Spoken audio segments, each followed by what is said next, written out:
I grew up in a quiet town. The kind of place where people leave their doors unlocked, neighbors smile at each other, and nothing truly bad ever seems to happen. But there was one house everyone avoided. A small, pale blue house at the end of Pine Street. People said it was cursed, haunted, dangerous. But no one ever gave real details. Just whispers, warnings, and silence. I never believed any of it, until the night I stepped inside. It happened last winter, on a freezing night when the power went out across the whole town.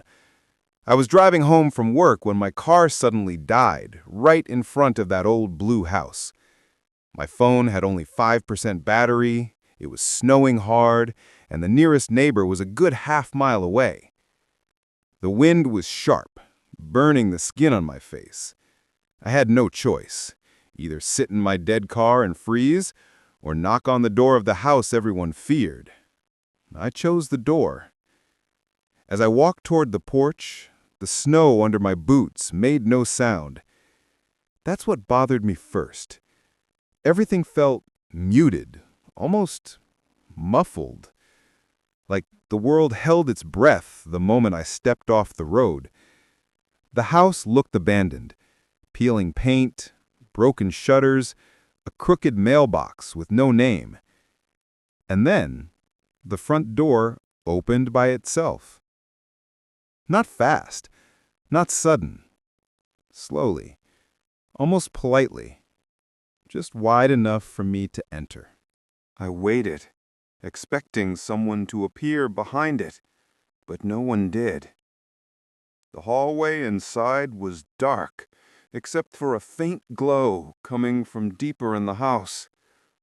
I called out, "Hello? Is anyone home?" Silence. Cold, heavy silence. But the door remained open, as if inviting me. Against every instinct, I stepped inside. The air felt colder than outside, and the floorboards under my feet were soft, as if the wood had absorbed decades of moisture. The smell reminded me of wet soil, old books, and something else, something metallic. That faint glow came from a lamp in the living room, a tall, old-fashioned lamp with a cracked shade. But the strange part wasn't the lamp, it was the rocking chair beside it, rocking, slowly, back and forth, back and forth, as if someone had just been sitting in it, as if someone invisible still was. I whispered, "Is someone here?" For a moment, everything froze. Even the rocking stopped mid-swing. Then I heard footsteps upstairs. Soft, light, slow, like a child walking back and forth across the upper floor. I should have left. Anyone with a working survival instinct would have left. But something in that house, some cold, invisible pull, made me walk forward instead. I moved toward the staircase, each step echoing much louder than it should. The footsteps upstairs stopped the moment I reached the first stair. Another silence. Not an empty silence, but a watching silence. A silence with eyes. Halfway up the stairs, I saw something. A shadow, long and thin, standing at the top of the steps. It didn't move, didn't shift, didn't breathe. It was just there, waiting. The light from the lamp below barely reached the landing, but enough for me to notice something horrifying. The shadow didn't match my shape. It was taller, with a narrow head and arms that hung lower than human arms should. I froze. The shadow froze with me. Then the house's door behind me slammed shut. The sound shook the entire place. Dust drifted from the ceiling, and then the shadow slowly raised its arm, pointing down the hallway. It wasn't threatening. It wasn't violent. It was almost gentle, like it was guiding me. Against my will, my legs moved. Step by step, I followed the direction it pointed in until I reached a small room at the end of the hall. Inside, the wallpaper was torn, the windows covered with dirt, and the air freezing cold. In the center of the room stood an old door, a door that didn't belong there. A door with no frame, no hinges visible, no knob.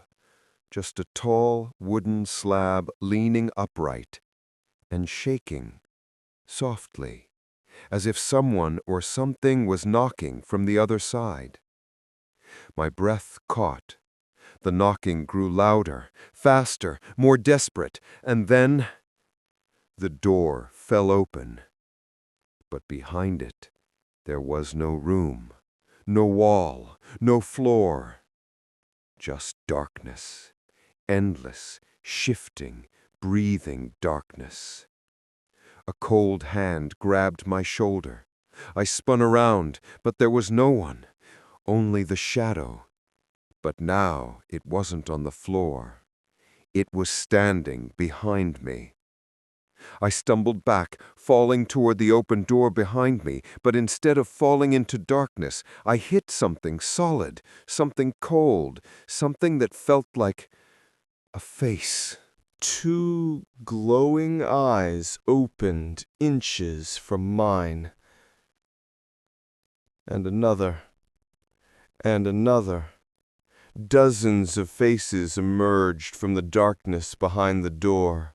Pale, stretched faces, whispering in voices layered and broken. Stay. I scrambled back, crawling on the floor as the faces leaned forward, reaching, stretching, trying to escape their prison. But the shadow stepped between me and them, not attacking, not helping, just watching, protecting the door. Or protecting me from the door, I still don't know. The door slammed shut by itself, the sound echoing through the entire house. The moment it closed, the faces disappeared. The hallway warmed slightly, and the shadow slowly stepped back. It didn't vanish. It didn't fade. It just slid into the wall, like paint melting downward. And then the footsteps upstairs returned. This time faster, heavier, running, coming straight toward me. I bolted down the stairs, slipped on the last step, and crashed onto the floor. The front door swung open again, slowly, politely, just like before.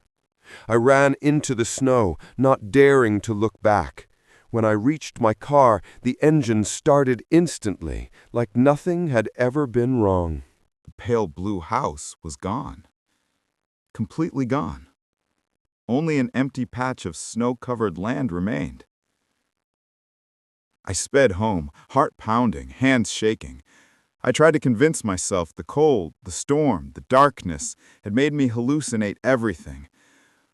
But when I entered my house, something stopped me dead. My living room lamp was on. Rocking chair moving.